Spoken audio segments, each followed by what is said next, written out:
Welcome, Dark Warriors. This is Rumin. This is going to be a bonus episode before we do the Chapter 8 episode, since Chapter 8 is the final chapter, and I just thought it was appropriate. In this episode, I'll be going over the normal mode exclusive dungeons as well as various strategies. First things first, I'm going to show the easiest way to beat the boss of Artolian Mountain Ruins. The reason I did not show this method during the Let's Play is because this method really is not needed since it's the first boss in the game, so it's a pretty easy boss. So I thought using such an advanced strategy would be a little bit pretentious and not really a good way to demonstrate how boss fights usually go. So anyway, the reason why I'm all the way over here and not at the boss is just to show that you need to get the Element Scepter first before going to the boss to defeat it in the easiest way possible. Now that we're at the boss with the Element Scepter, you want to go into the Divine Item menu and make 2 Hack Blades. Then you want to go to Use Item and transmute both of those Hack Blades and the Element Scepter. The Element Scepter gives us the Tome of Alchemy, and the Hack Blades gives us Thunder Gems. And with those items, we can kill the Elder Vampire before he ever gets a chance to do anything.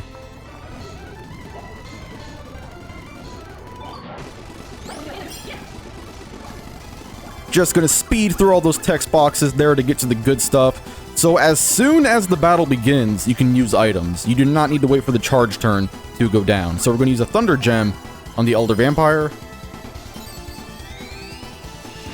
Just like that. And then we're gonna use another Thunder Gem on the Vampire. Not a Tome of Alchemy, no, not yet. Gotta use a Thunder Gem. Just like that, and then he dies before he can ever get a turn in, which is very convenient for us. And then, with the Tome of Alchemy, we can just immediately use that and kill the dragon servants. And there it is. There's that boss fight. That is the easiest way to fight that boss. I don't know why you need to use such an advanced strategy on such an easy starting boss fight there, but there you have it. Next, I am going to show the easiest way to beat the boss of Solde Catacombs in Chapter 1. I clarify in Chapter 1 specifically because this boss fight can be one-shot in the later chapters if you decide to do this dungeon in the later chapters for some reason. But in Chapter 1, this would be the easiest way to beat it. So go to Divine Items, and then we're going to make 2 Hack Blades. And then we're going to transmute those Hack Blades into Thunder Gems. And that is the setup. That's right. We don't even need any better equipment. Just all of the default starting equipment is all we need, as long as we have 2 Thunder Gems. Now, unlike the previous method, for the previous boss I did, which is the boss of Artolian Mountain Ruins, so the first boss, this is actually useful, since this boss fight can give people a lot of trouble. I don't think the first boss fight in Artolian Mountain Ruins against the Elder Vampire gives anyone trouble, but I know that this boss fight does give people trouble. So we're going to use these Thunder Gems.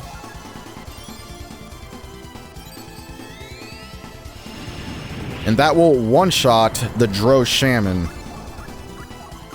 So we can kill these Drow Shaman before they ever get out any attack at all on the first turn, just like that. And we can't do much here on this round.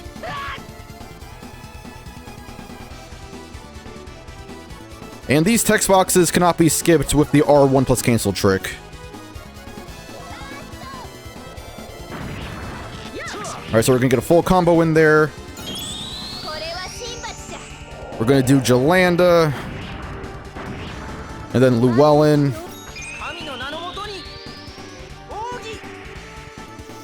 And then Arngrim and Valkyrie should kill this enemy in one foul swoop.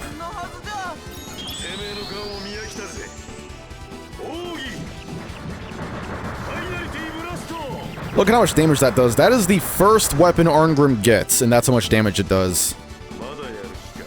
That's right, you do not need to transmute the tiara that reduces fire damage or make any bows. This method is much, much better. And there you have it, a foolproof way to beat this boss in Chapter 1. That is the easiest way to beat this boss in Chapter 1. And we get a lot of nice experience there. The reason I did not show that method to fight that boss in the Chapter 1 episode is because that is some advanced early game menuing, and I just overlooked it, unfortunately. Next up, there are two important characters we can talk to as NPCs in Chapter 2. The reason I failed to do this in Chapter 2 is because you can only do it under certain conditions that are very obscure. So, in Chapter 2, after watching the Lawfur cutscene,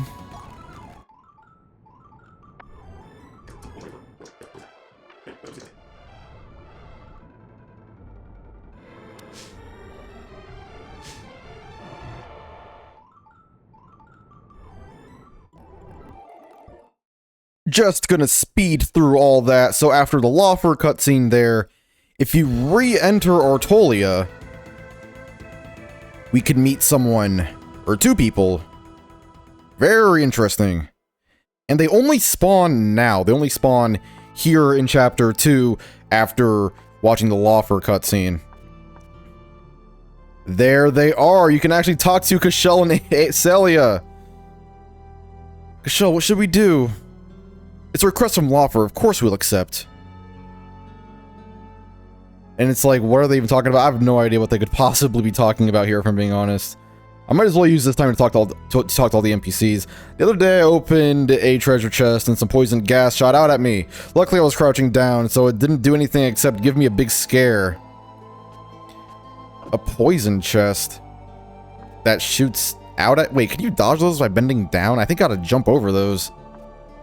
I don't know, it's kind of a strange text box there, because I don't think that's true. I don't think you can just dodge the poison arrows by jumping. I mean by ducking. So, if the villain army comes this way, this whole town will be wiped out. All we can do now is pray. And here is where Arngrim and Jolanda had their first cutscene at the start. You can just explore this place. Here you can talk to this NPC too. Good day. Good day. I wish you could go upstairs there and explore the background, but you cannot.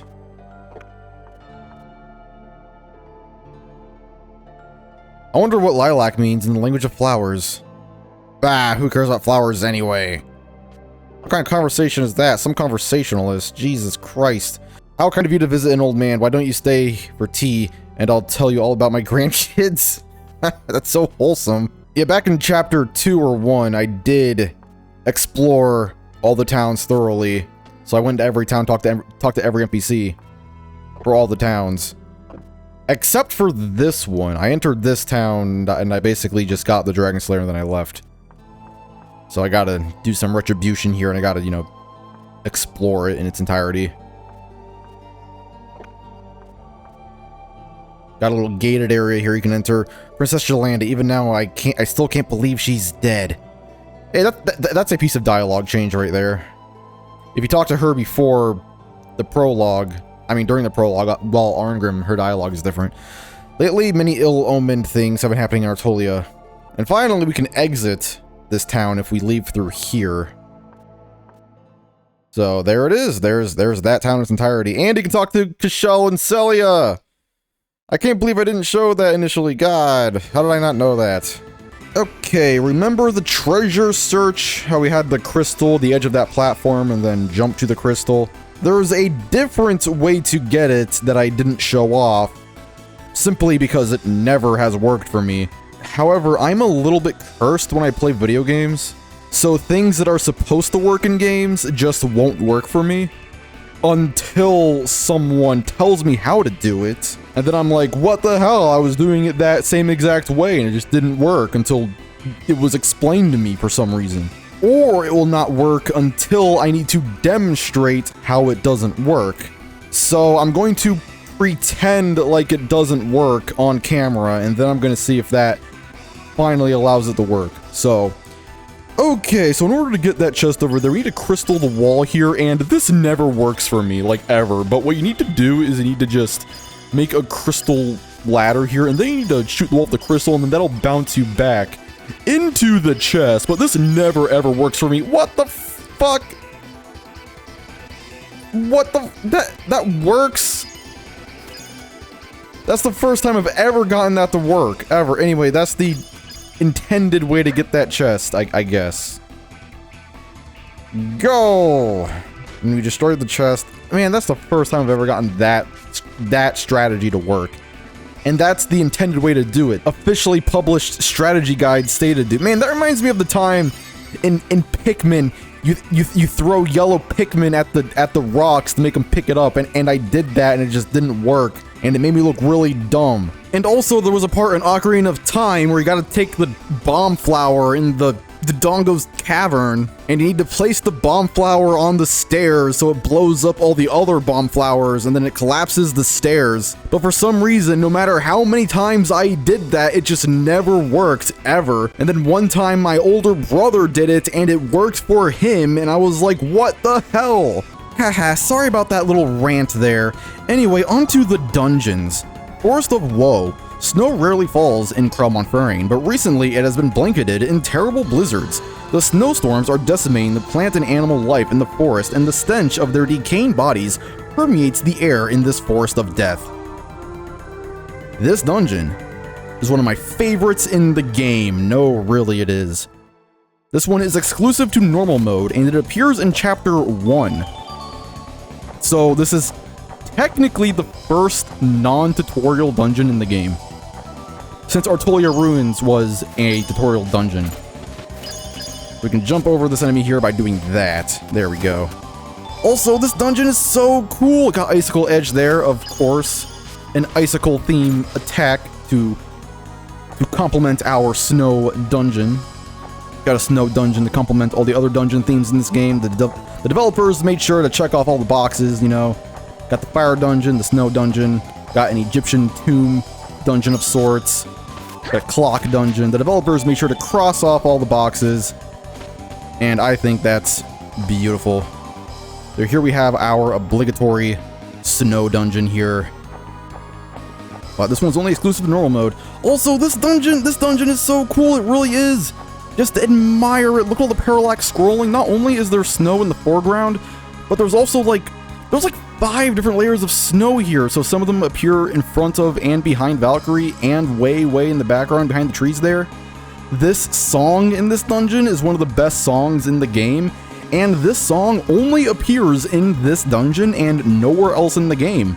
A lot of dungeons share themes with, I mean, yeah, they share the song with another dungeon, but not this one. No, this one has a unique dungeon song that I really like. And Valkyrie has unique sounding footsteps in this dungeon. Listen! Listen to that! Her footsteps only sound like this in this specific dungeon, so this dungeon is actually really cool. This chest placement is particularly annoying. Got a flare crystal here. They're giving us that flare crystal for a reason. I'll get more into that reason later. But this dungeon, but this chest is right here, like right in front of this doorway, so when you try to bend down to open that chest, Valkyrie's gonna walk out instead, unless your positioning is really specific. The way to remedy that would be to actually just pick up the chest and then put it over here instead, so one doesn't keep running out of that room. Also, in here there are 2 ether scepters right next to each other. No, element scepters, I think. Yeah, 2 element scepters. That's interesting. I think this is the only time in the entire game where 2 chests placed next to each other have the same item. I think that's the only time in the entire game where that happens, so that's kind of interesting.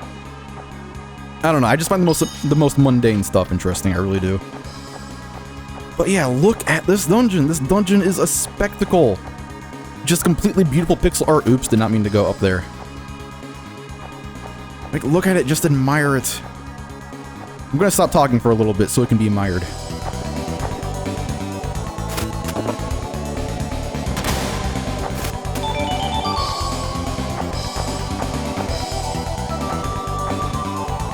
That's right, check out this dungeon. Isn't it beautiful? Why is this one exclusive to the normal mode? I mean, come on, put this on hard mode. if this game ever gets remade, they need to put every dungeon on one difficulty. They really do. Alright, so they gave us those flare crystals for a reason. But we're not going to use the flare crystal. No. I'm going to do something even fancier, okay? I'm going to transmutate that flare crystal into an ice crystal. Okay? And then I'm going to transmutate that ice crystal into a thunder crystal. And then I'm going to transmute that thunder crystal into a poison crystal. That is the setup.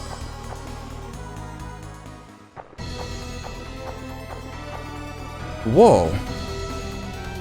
That guy was in the group that Suo was against. That's pretty interesting. The wild animals have become affected by the evil and have become ferocious. I have no choice. Okay. Oh boy, anyway. Interestingly, we get a little tutorial here. These beasts have great endurance. We should all concentrate our fire on a single opponent for their efficiency. So here we get a little tutorial about weaknesses and like different types of magic elements. That tutorial does not appear on hard mode, I guess because the developers thought that, I don't know, more experienced players who are playing on hard mode aren't going to need a tutorial on how like elements work. Like, they can figure it out. That's what the developers thought. But the thing about that is that these enemies are weak to fire. Okay, the Insane Yetis are weak to fire. But Poison Blow is so overtuned that Poison Blow will do more damage anyway. So they gave us the flare crystals to use on these enemies. But no, it's better to transmutate that into a poison crystal instead. Because Poison Blow is 4 times as powerful as Firestorm. And flare crystals do Firestorm. His blood has been sucked from his body. This is the work of an undead. Valkyrie just knows. I sense a powerful force nearby. So this is causing all the snow. And she vanquishes it. This is what happens when mortal creatures meddle with forces beyond their kin.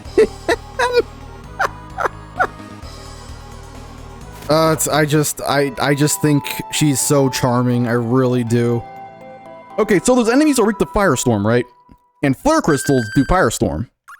So when you use the flare crystal on those enemies, Firestorm will be twice as powerful. But that doesn't matter, because Poison Blow is 4 times as powerful anyway. So that move is really, really overtuned. Also, unfortunately, we cannot help this guy. I don't know, maybe he's the bad guys. The game never makes it clear if Suo was on the good side or the bad side of his demon troop. So I guess that's all up to interpretation. But yeah, it is very mysterious how one of the green armored soldiers, so the people the opposite of the red armored soldiers, are there. I mean, is here, so that's kind of very mysterious. Also, that dungeon is cool. I like Valkyrie's interaction with the boss there. I like how she does something after defeating the boss. I think that's really cool. She destroys the object that causes the snow to permeate around the area. That's interesting.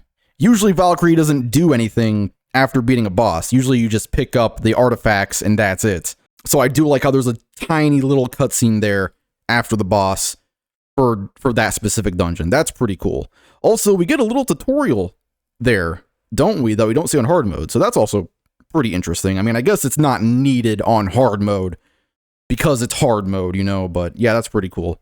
Also, wait a minute, hold on a second. I'm going to re-enter that dungeon because, of course, I got to show the map. I like showing the maps in the dungeons. I do.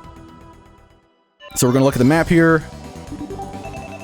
And yeah, look at this dungeon. There it is. This is the smallest dungeon in the game. It is. So I don't know, I guess the developers did not think it was hard mode appropriate. But still, if this game ever gets remade, if this game ever gets remade, there should be one difficulty. Okay, just flat out one difficulty, no 3 difficulty option, just have the one difficulty, you know? And have that difficulty have all of the Unheriar and dungeons. That would be, in my opinion, the ideal way to remake this game. But yeah, there it is. There's the whole map there. Admire the smallest map in the game.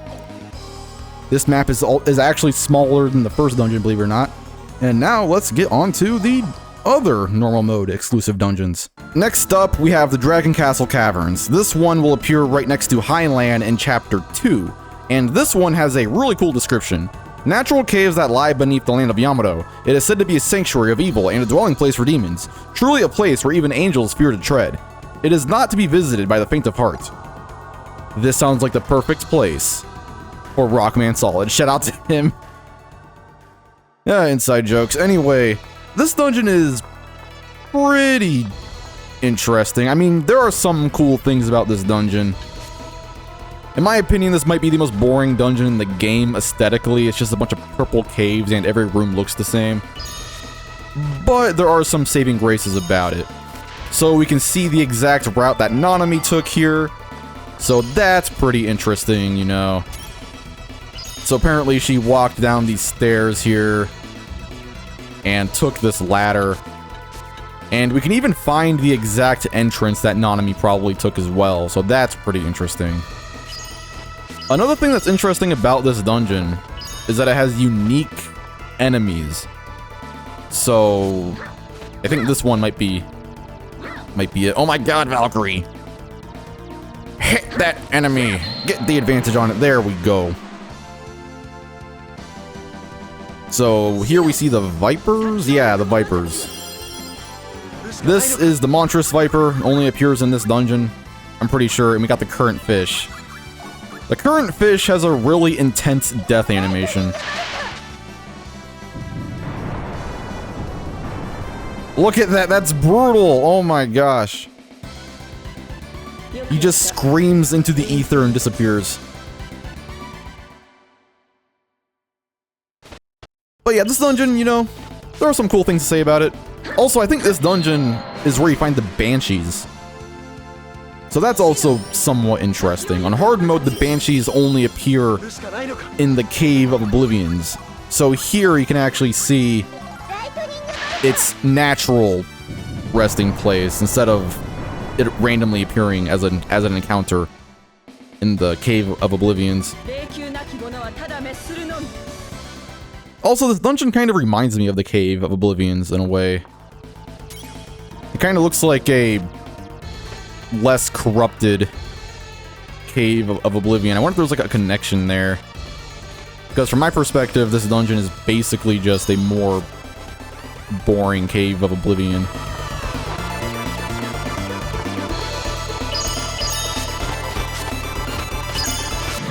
Oh my gosh. There are a ton of enemies in this dungeon. There really are. So you gotta be really good at crystal shenanigans to avoid all the encounters. But luckily I got Nanami to spawn this chapter. And Nanami can just take out everything in one hit. Which is why it's good to get her in chapter 2.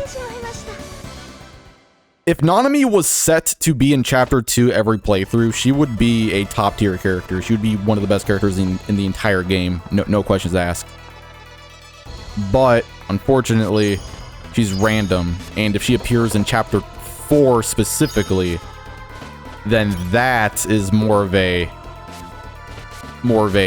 lower tier mage during that time. So where you get characters actually matters into how good the character is. Gotta go all the way out of your way to get those 2 chests there, and those items aren't anything special. Actually, one interesting thing about this dungeon is that you get 2 unique items here that are only in this dungeon and nowhere else in the game, so that's kind of interesting. We will be getting those later. This dungeon is weirdly kind of large for a normal mode exclusive dungeon. This dungeon is bigger than some dungeons that appear in hard mode. There's a save point right there if you want to save. See, the developers only do that when the dungeon is big. They only put multiple save points in dungeons if they think the dungeon needs it. Usually save points only appear right for the boss and nowhere else. But no, they stuck a save point right in the middle of this one, because this one is kind of pretty big for Chapter 2. They really should have kept this dungeon on hard mode. I'm guessing they didn't put this one on hard mode because they couldn't make a boss for it. So, I don't know. I think they should have kept it anyway. Got 3 chests in here, and one of them is like right in the background there. I can't imagine playing this game and missing the treasure search. I found that on my very first playthrough, and I imagine if you don't find the treasure search, this game can be really way more difficult than it needs to be, because we're not finding any of the good transmutable items. Okay, the enemy's like, okay, there. Enemies that are above or below you are a lot harder to avoid for pretty obvious reasons. So this boss fight just... This boss fight's just... It's just... We've seen this one before. There's really not much to say about this boss. Maybe the dialogue is interesting. I can't really remember what the dialogue for this boss fight is. Slanting rain there. That's nice, actually. Salerno Academy replaces this dungeon on hard mode. So you'll find that chest in Salerno Academy instead. And Salerno Academy is like kind of a pain to navigate. So getting Slanting Rain that easily this early in this dungeon, that's kind of nice. Yeah, it's just a generic dragon zombie enemy. Could it really be that the legendary creature living in the bowels of this cave was a dragon? What is it, Battle Maiden? Are you afraid? This cavern has drank too much blood. It is time to return this place back to its original form. Do not make me laugh. Such words. They are but empty boasts. By my word, dragon, you shall be returned to the grave. Okay, that's a little amusing. This is the same boss that appears in this chapter. I mean, Dragoncastle Caverns and this boss... I mean, Dragoncastle Caverns and Natov Swamp are both in the same exact chapter. So both of those are Chapter 2 dungeons. And they both have the same boss, which is kind of interesting. So I guess the devs cut this dungeon from hard mode because a boss will repeat itself, and that's kind of not a very hard mode challenge, you know. Alright, Spear Dark Angel. And Scarlet Lotus Sword. These are pretty nice for Chapter 2. I mean, they're very weak, but for Chapter 2, they're more than serviceable. So Spear Dark Angel, legendary spear with both negative and positive power. It is said that its power depends upon who wields it. That is just fancy words to make the weapon sound fancy. That doesn't actually affect how it plays. And it has an attack stat of 65 and can do 2 attacks. That's not bad for Chapter 2, it really isn't. Then we get the Scarlet Lotus Sword, which is actually really good for Chapter 2. It can attack twice and has an attack stat of 140 and does fire damaging attacks. Its vivid red blade makes this sword stand out. It is imbued with the power of fire. Both of these weapons are exclusive to normal mode. You cannot get those on hard mode, which is fine because you'll never be needing those weapons on hard mode anyway. Also, the only convenient character we can get that can use that sword is June. And June might not even be in the chapter you get that sword. But if you do happen to get June through RNG or through one of the seeds, you get the correct seed to get June early. Then you can give him that sword and Yeah, he's pretty good with it. He is. The katana-style blades in this game have a lot of interesting properties. So they reduce charge turns and stuff like that. They're usually super effective against elements and stuff. Like we got a fire one there. There was a holy instant death one, which is pretty interesting. Not many enemies are weak to holy once you get it, though. There's a lot of climbing in this dungeon, and you want to leave it. This just loops around at the top, so it's a little shortcut here. Just like that. Then, nope. Get back in there, Valkyrie. I find it funny how entrances suck you in.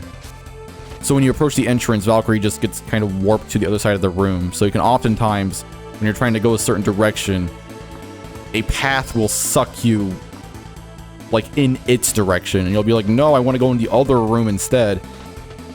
Alright, so this is, okay, this right here, this is the most interesting thing about this dungeon right here. We have this exit here, and this one is like kind of like up in the top left-hand corner, yeah, top left-hand corner, near where Highland would be. So it kind of gives you the impression that this is the exact route that Nanami took in her cutscene. So this is the exact path she took, okay? So she ran this way, you went down this ladder here, came up here somehow, ran all the way over here, and then she ran through all of these rooms, and then she came down here, down that ladder, down these stairs, and then this is where she tried to get Dragonbane. So that's cool. I like how you can see more of what Nanami did exactly here. And I think I already mentioned this, but this dungeon does have a really good theme. It has a really good song in it. And that song only appears in this dungeon and nowhere else in the game. Actually, while I'm over here, I think the fastest exit would be the one in the top right hand corner. Alright, so we're gonna look at the map here just so we can, you know, look at it. So yep, there's the map of that dungeon. That's where the boss fight was. It was right there. This is a pretty big dungeon here. Has 2 layers. That's pretty interesting. You got a path in the back there.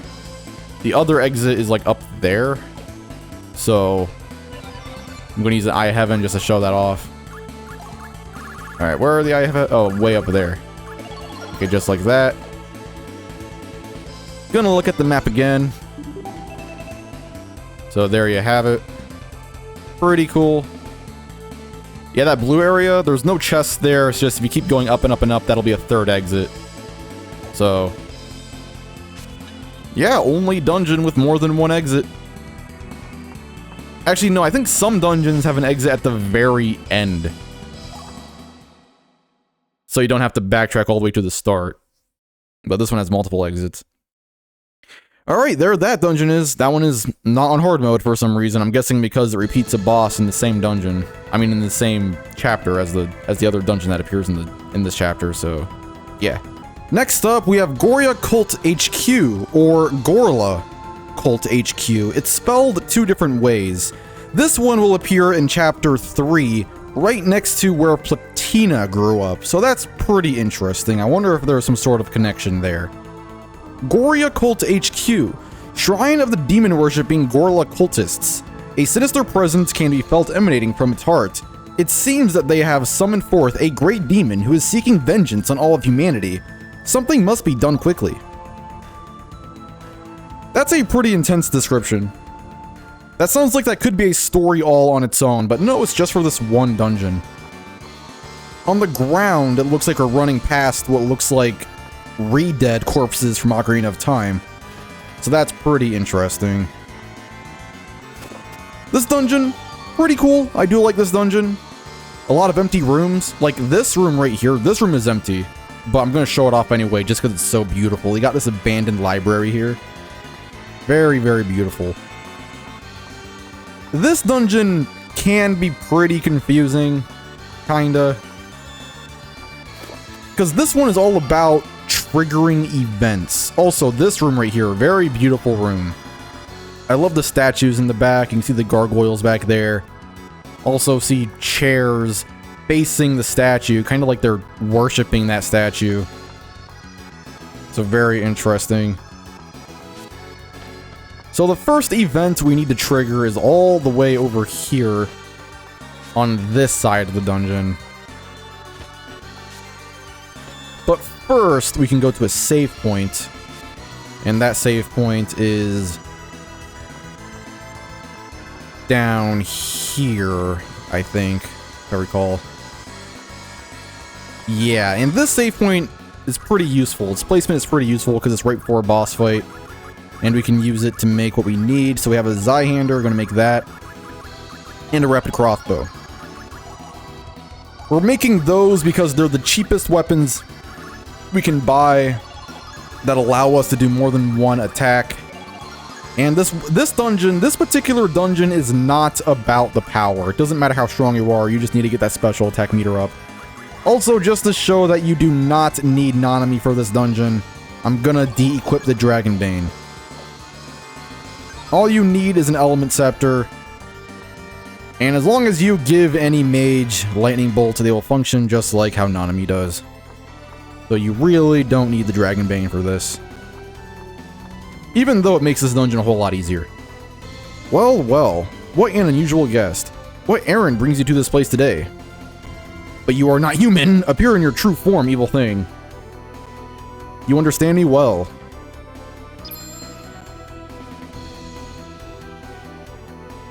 I hunt for the souls of man. That's a pretty interesting piece of dialogue from Valkyrie. Because that would be the only line of dialogue in the game that would somewhat imply that she sorta sees herself as something of a death goddess. If you want to interpret it that way. I hunt for the souls of man. Like, that doesn't sound like something that Valkyrie would say. What do you think to accomplish?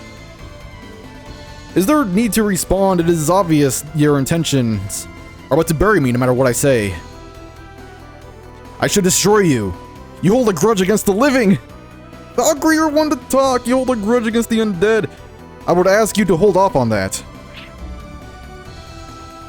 And here we get this pretty cool scene where he revives the corpses. Now, the interesting thing about the normal mode dungeons is that they all build off of each other. So each normal mode dungeon has items that are going to help you in the very next normal mode exclusive dungeon. So here we can see that with the holy crystals. Because the holy crystal was in a chest in the Dragoncastle Caverns. And if we use that holy crystal, we can just instantly defeat this boss fight. So that's cool. They gave us an efficient way to deal with this boss in the previous normal mode dungeon. So I don't know, that might be why these dungeons are exclusive to normal mode. Because they all kind of build off each other in a way, as I expected. But if possible, please return to where you came from. It would be in both our best interests. I cannot do so. I thought not. Well, let's just see if we can exhaust you a bit before you reach me. And here we see the Spectras. They're going to go and possess the corpses. Those fellows are necromancers, turning the demon-embracing corpses into the undead. I'm sure you'll see them. If you don't move quickly, the mounds of corpses in this building, the dead and the tormented, may have more company. You work hard, I see. Ha. This dungeon is, this room is cool. This looks like the room where you start in Zelda 2. So this is where Link sets off on his adventure, and this is where Zelda was sleeping at the start of Zelda 2. I mean, not literally, but that's what it looks like. So here we get some pretty cool piece of, I don't know, lore if you want to interpret it that way. So when the undead are sleeping, or when they're dead, they kind of look like the re-deads from Ocarina of Time, as we saw before we triggered the event that caused them all, that caused them all to reanimate. So when they're just corpses, they look like the Redeads from Ocarina of Time a bit. But when they're alive, they look more like the Heartless from Kingdom Hearts. So that's pretty interesting. It kind of shows, you know, two different forms of the Heartless. Not the Heartless, of the monsters. I call them Heartless just because I don't really know what else to call them, and they do look like Heartless, but yeah, we can see that's what the Heartless in this game look like when they die and when they don't evaporate. They're just kind of like these Redead-esque corpses on the ground. Very disturbing, and we do not see that on hard mode at all. This is the only dungeon in the game you get to see that. So that's pretty interesting. Now, in order to trigger the next event, we need to start killing enemies. And I like killing enemies in this side of the dungeon first, specifically because if you start killing enemies over on this side of the dungeon first, and then you start killing the enemies on this side of the dungeon, you will trigger the next event. And the next event spawns in that middle room there. And that middle room is past the save point. So you'll trigger the next event, and you will not be able to go back and save before doing the third event. So that's why I like to get these enemies out of the way first, so you can actually save before doing the third event. So here's the second event. Also, that's something interesting about this dungeon. You have to trigger events, which is pretty interesting. That's like the only dungeon in the game like this. So the first event was running into that room over there, ran into that room right there, and we triggered the animation of the corpses. And now we have to go and defeat the corpses as our second event, and I don't gotta go in there. And yeah, this dungeon, yeah, pretty cool dungeon, actually. I run into rooms in this game a lot by accident, because rooms... I think I already mentioned this in the previous dungeon, but rooms will suck you into other doorways, kind of. So there's a bit of a magnetization in this game on where you actually go. So if you tap up or down just slightly, Valkyrie's gonna dart in a direction. So when playing this game, I always find myself running into rooms on accident that I want to run into. This is a pretty cool room here too. You got the beds here. So this dungeon is actually structured pretty cool too. So in this part of the dungeon, I'm looking at my map a lot this dungeon, but yeah, in this section of the dungeon, we see all the individual rooms where the cultists sleep. So this is where we can see their beds and stuff, and we can see in their rooms that they also have their own mini libraries here in the background. So that's interesting. That's like their doctrine of sorts. That's what they read. And this is where they sleep. They all sleep kind of in close quarters, like how some cults in real life do. Very, very strange. Very, very interesting, actually. Also, you don't have to, or we don't have to kill the enemies. All we need to do is just despawn them, and that counts as killing them. And if we kill enough enemies, then the next event will trigger. And that event, spoiler alert, that event will trigger in this room. It will trigger in this room. So, if we killed the enemies over here last, and then it spawns the event in this room, then we will fight the enemy in here, and we will not be able to get to a save point before fighting the enemy, because there is no save point over there, which is why I like to fight those enemies first, so I'm not triggering that event without a save point, you know? Also, this room is so cool. In this room, not the battle arena. The battle arena is still very cool, but no, I'm talking about the room I'm currently in, outside of the battle arena. This is the only room in the game, I think, where you can see the time of day pass in real time. So you got the stained glass window there. Okay, there, finally, we get to see this. Okay, the battle kind of took a while, alright. You can see the light from the stained glass window shining down there. Purple, very beautiful. And then you can see it dim. And you can see it completely dissipate. Then it goes away. And then you can see it come back if you just wait a while. Look at that. Very, very beautiful. It gives the impression that a cloud, perhaps, is flying over the sun, and what you're seeing is the clouds above blocking the light, or it could be a dramatic or fast way to show the time of day change. So there it's daytime, and then it switches to nighttime. Or there is a beautiful eclipse happening that we cannot see. That's a very, very cool detail. I like how, you know, that shines like that. You know, a lot of players would never even think of standing in that room long enough to notice that. But the developers decided to make it look like that anyway, which is beautiful. There are just a ton of little details in this game that the developers added in just for the heck of it, which is great and beautiful, and it shows the developers care a lot. Another small detail in this game that was rare for 1999 is you can see Valkyrie's breath in cold areas. That was a rare detail in 1999. That was common in the PS2 era, to have the protagonist's breath be seen during cold areas. But no, during the PS1 era, that was not very common. But in this game, you can see Valkyrie's breath in cold areas. You can see it in the Forest of Woe. It's always good to try to look at the little things. It's always good to try to appreciate every single little individual detail, because it really helps you enjoy games a lot more. It really, really does.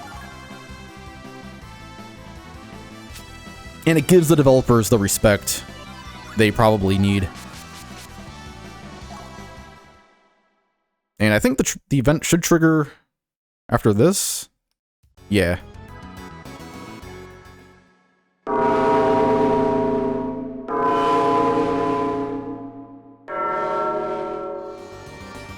Why did that sound like the first 3 notes to Cruel Angel's Thesis? That's the second event. All you have to do is just fight enemies until that bell rings. Alright, now we have a save point, which is why I like killing the enemies in the order I did, so we can actually go to a save point. So, first things first, Nanami. We're gonna give her, and if you don't have Nanami, then just do this to any other mage. It doesn't matter which mage. We're gonna give Nanami Shadow Servant. Alright, we're gonna make sure she has the Element Scepter there. Okay, good. Divine item. We're gonna go and make a Paralyze check. Gonna make a few of those, and we're gonna make Stun check. Okay, and then there.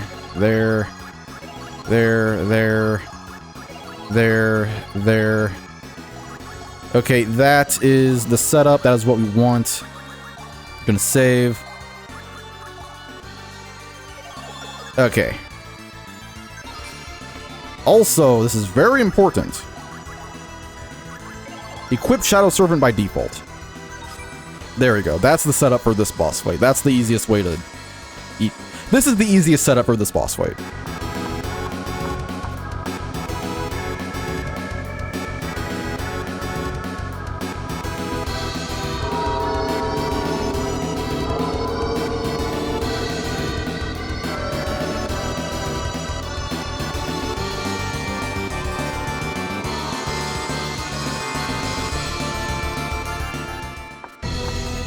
See, look at that!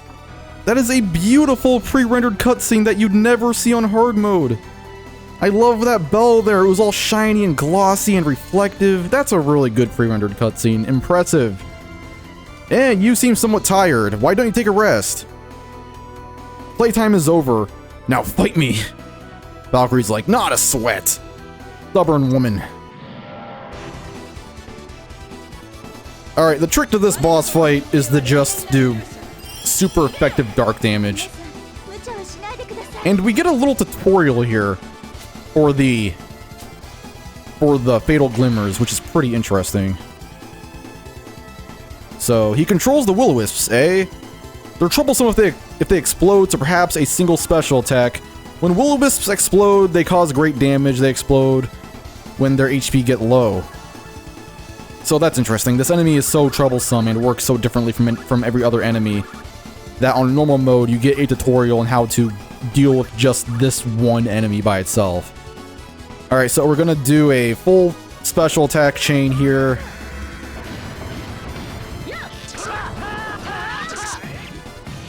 Okay, there, we're gonna do 2 special attacks.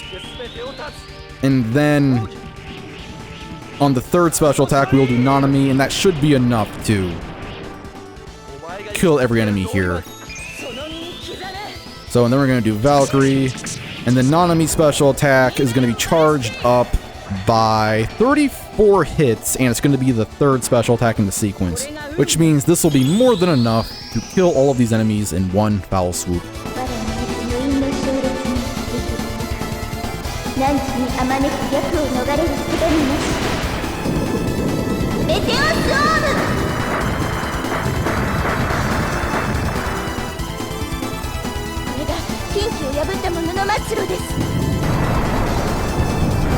And there you have it.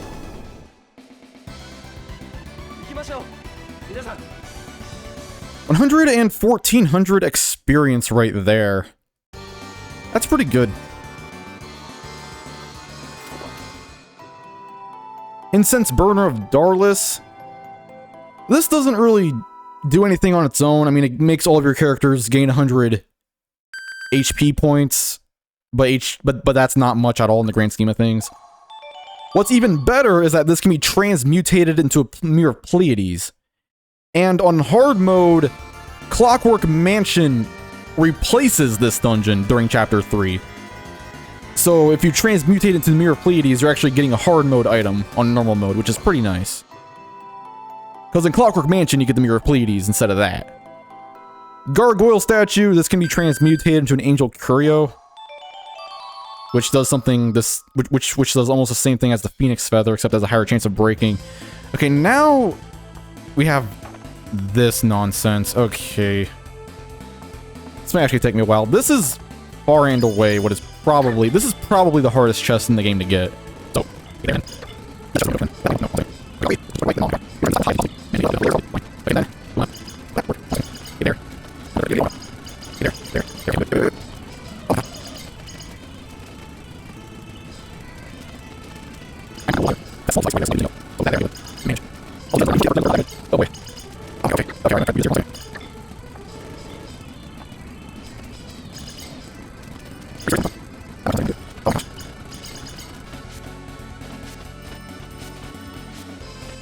Okay, there. Oh my god. No!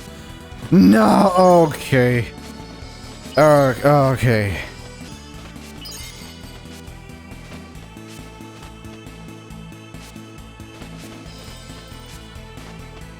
Okay, there. Also, there's like a chest, like, and there's an arrow in that one. There's a chest like hidden like right behind the foreground. It has an ether scepter, a lapis lazuli, another arrow right there, a poison check, and oh my god, another arrow, and a fairy ring. Yeah, the fairy ring is the best thing here. I think that's the only free fairy ring you can get in the entire game. You can also buy that in the Divine menu, but it's 3,400 materializing points, which is pretty expensive. So the Fairy Ring reduces your charge turn by 2, and it can stack with a Haste Ring. And with skills that reduces charge turns. So that's very, very nice. But man, are those items not easy to get. Those are probably the hardest chests. I would say those are the hardest chests in the game to acquire, personally speaking. So there is that dungeon. Going to look at the map here so you can see the full thing in all of its glory. I like how this dungeon is structured here. So you got the main library here. If you run into this room, you can see all the, you know, we saw the libraries there. And then over here we saw a worship room of sorts. That's the room that looks like that one room in Zelda 2. And then all the way in the back there, that's where we saw where the cultists sleep. And then right there, we saw the bell. It's probably another cult worship room right there. And it also had that beautiful stained glass window in that room right there. So yeah, this dungeon is structured very cool, very uniquely. And I like how we can use the items from the previous normal mode dungeons that help us so much in this dungeon.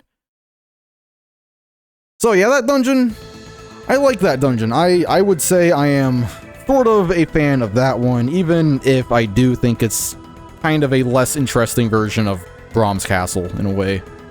Brahm's Castle is more visually interesting, more colorful than that dungeon. Next up, we have Black Dream Tower. Oh boy, this one is a nightmare.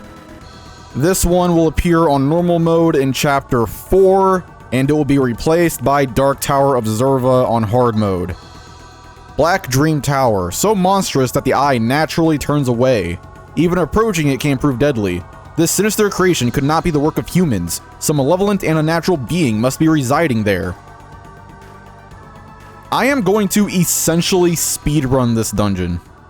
I'm just going to go through it as fast as possible. I'm going to get all the chests, fight the boss, and then leave. I'm not going to be as thorough with this one as I am with the other dungeons. Because I'm going to be honest, I do not like this dungeon. This might be my least favorite dungeon in the game. Remember how the description of this dungeon said the eye turns away? Look at it.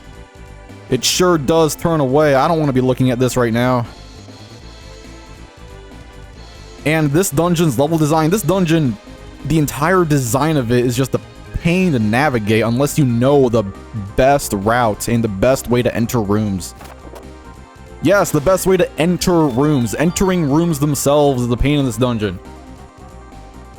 Like this room, for example. This room right here. You have to hold left, there. If you don't hold left, then Valkyrie will fall all the way to the bottom of the room. And you'll be missing these chests. And then you have to climb all the way back up, or climb, or like take it like a different route to get all the way back up there. Knowing you have to hold left to get those items there. Even if you do hold left, you do fall all the way down. Like if you miss one of those jumps there, then you'll miss those items, and Also, what if you don't even want to enter that? What if you don't even want to enter that room? So you enter that room, and then you're like, okay, am I gonna be on the same floor? And then no, you fall all the way down to a floor that you don't even want to be in.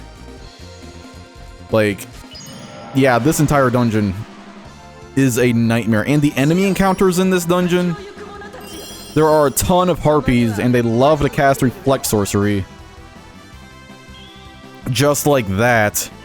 So you'll be waiting 3 whole rounds for the Reflect Sorcery to end, so you can get any magic in at all.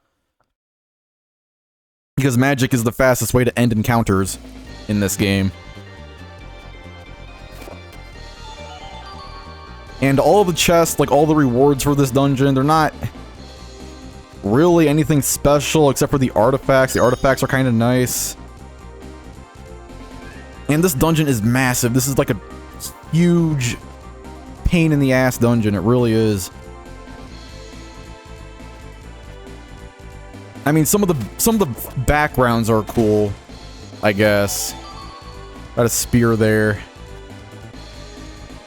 can just run under those enemies. Like this entire dungeon, the design of it, you know, I can kind of see what they were going for.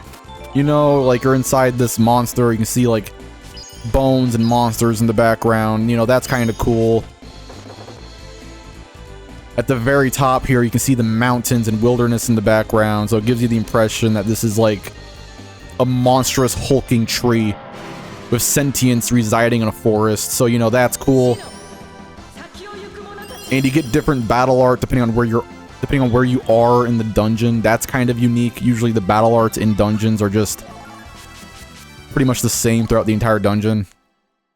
But no, here we're at the very top of the dungeon here, where we can see the mountain. So the battle art with that harpy there did have different battle art than the one we had when we were in the dungeon like this. And you can see like flowing blood in the background. That's pretty cool, you know.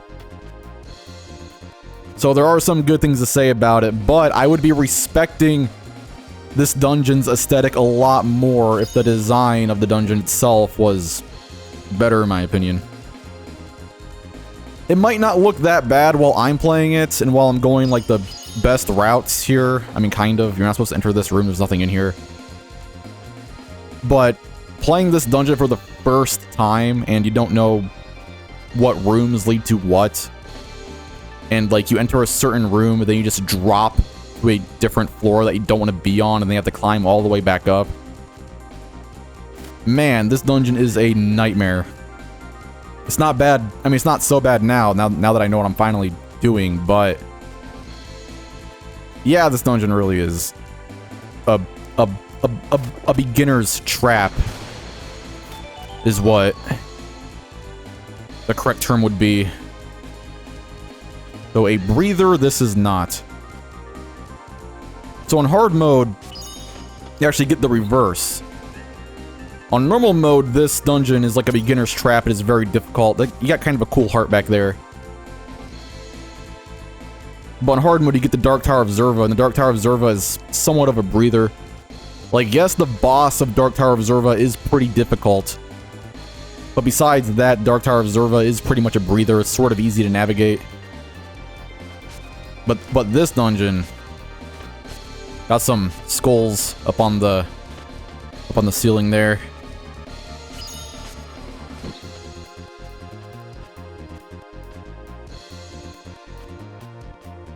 And then you got like chests in these rooms that are like way, way, way off to the side.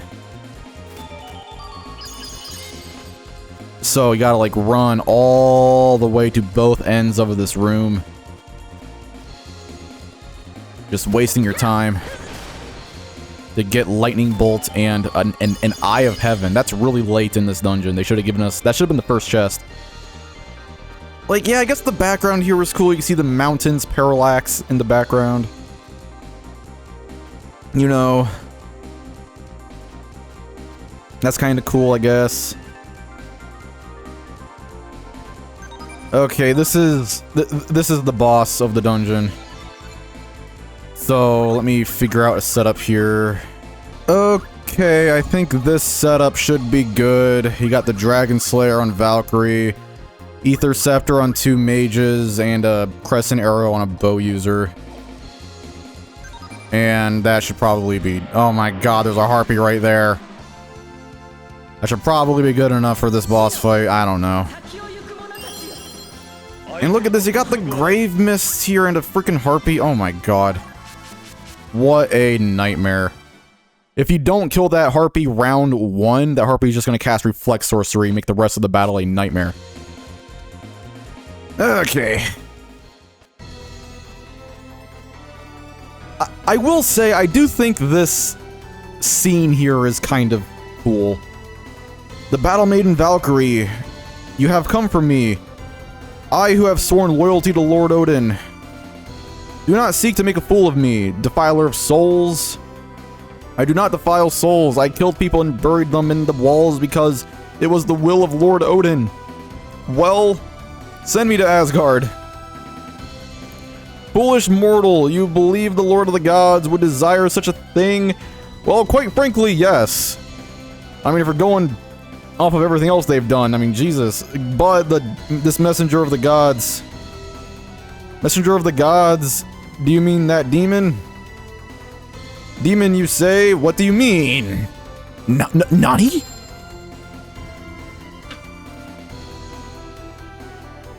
You have been deceived. But I... He was a useful tool. What a sad waste. Oh, well... I shall have to find another as soon as I defeat you, Battle Maiden. Get thee hence, Defiler of Souls. Get thee hence, I love that. Okay, so... Dragontooth Warrior A. But inside is the cursed soul, a frightened child. We must take care in killing this beast, or we may do something irrevocable. Guts it. Guts it. Ah, okay. Revive him. Darksaber, don't kill. Yeah, okay. Okay, gods. Yeah, this boss fight just does stupid, ridiculous damage. So we have 2 Ether Scepters on our mages and 2 Power Bangles. And Janus can't go right now. I'm kind of hoping that'll just allow me to kill everybody here in one foul swoop. So we're gonna do Ifrit Caress first. That's the Firestorm Great Magic. And then that's gonna do a lot of damage to both of those enemies. I mean, one of them is already dead, but hopefully that... I mean, that did some decent damage, I guess. Jolanda's weapon just broke there. I could hear it. And then will that kill both of them? This is much more powerful than... Yeah, that should... Yeah, they're both dead, right? Right. Okay, there. Lost an Ether Scepter there, I guess, but it's a... You know, you get a lot of Ether Scepters in this game, so it doesn't really matter. Okay, Bewitching Statue. Of course, I gotta keep all the artifacts. Also, I made a major mistake this walkthrough by saying that Ether Scepters don't break when they end the battle. I swear to God, I am being so dead serious when I say I fought like 20 enemies. Okay, I fought a lot of enemies. And I would always end the round with the Ether Scepter just to make sure the Ether Scepter wouldn't break under such a circumstance. I wanted to make sure I was 100% correct, so I fought a lot of enemies by killing them with the Ether Scepter Great Magic just to make sure it didn't break. And it never ever broke for me, like ever. It just did not break for me. But no, I guess I just got amazing RNG, just the best RNG in the world. Because Ether Scepters do actually break when they end the battle. So that's not good. Because this walkthrough is already outdated. Hope y'all are enjoying, and it's faster to go this way, I think. Because here we have this path. And then we have the exit, like, right here. Also, this dungeon is the only dungeon with this crap in it. Okay, so you go up here to go to the next room. You push up, and that brings you to the next room. And then you push up again, and that brings you to the previous room. That's like backwards logic. Usually if you need to re-enter a room that you go up in, you press down. And this happens a lot in this dungeon. So often you'll go up, and then you'll explore a room like this, when this is just the room you came from, and then you'll get wrapped around. And you'll get all lost easily like that. I don't know. I hope I'm explaining my grievances correctly. So there's this dungeon. Look at this dungeon. Look at what were the developers thinking with this? Oh my god. Exit the world map. Yes, I don't want to ever see this place ever again. See you later. Sayonara, bitches. Now let's get Audi 5000. Alrighty. Before I go over the normal mode exclusive artifacts, I would like to point out that if you come back to Artolian Mountain Ruins, you can talk to sprites, or you can easily always come back and check the qualities Freya has requested.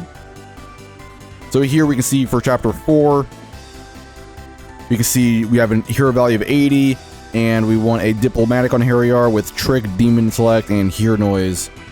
So in case you can't remember what Freya requested, then you can come back here to do so, which is pretty convenient.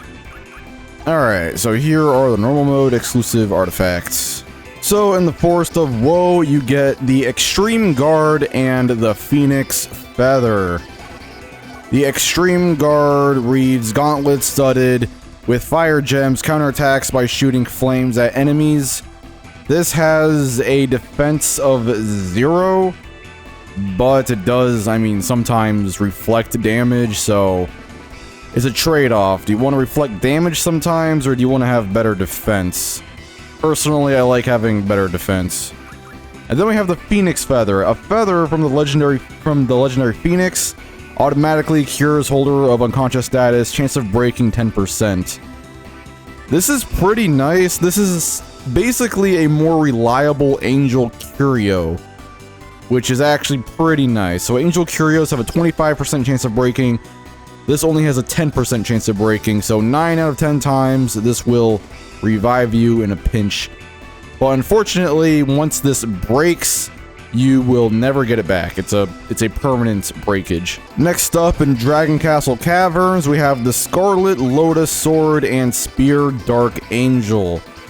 Spear Dark Angel reads, legendary spear with both negative and positive power. It is said that its power depends upon who wields it.